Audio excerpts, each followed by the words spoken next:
Welcome to crypto market pulse. आपके साथ मैं हूं अयाज, क्रिप्टो मार्केट से आज की बड़ी खबरों के साथ। चलिए देखते हैं आज के टॉप हेडलाइन।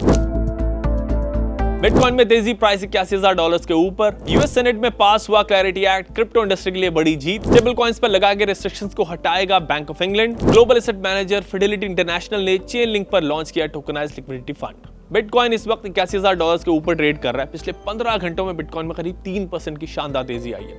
इस तेजी की वजह रही क्लैरिटी एक्ट, जिसे यूएस सेनेट ने मार्कअप सेशन में कल पास कर दिया। जैसे क्लैरिटी एक्ट पास हुआ, बिटकॉइन में एक अपमूव आया और प्राइस $82,000 के लेवल्स को क्रॉस कर गया।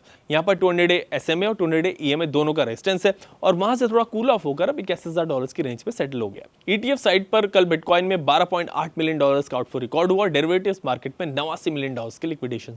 यूएस सेनेट ने digital asset market clarity act को मार्कअप सेशन में पास कर दिया। क्लैरिटी एक्ट काफी वक्त से सेनेट में अटका हुआ था। सेनेट कमेटी में 13 रिपब्लिकन्स के अलावा 2 डेमोक्रेट्स ने भी बिल के फेवर में वोट किया।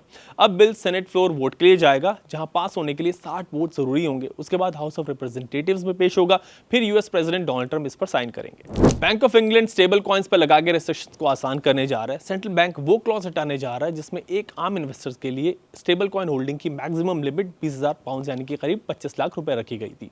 यूएस समेत दूसरे मार्केट्स में स्टेबल कॉइन्स रेगुलेशंस पर काम हो रहा है और यूके इसमें पीछे नहीं रहना चाहता। Global asset manager Fidelity International ने चेन लिंक इंफ्रास्ट्रक्चर पर अपना टोकनाइज्ड लिक्विडिटी फंड लॉन्च कर दिया। इस फंड को मूडीज ने AAA-MF रेटिंग दी है, जो दिखाता है कि इस फंड की क्रेडिट क्वालिटी और लिक्विडिटी दोनों स्ट्रांग है। अब चेक करते हैं कि मार्केट में top gainers and top losers कौन से रहे।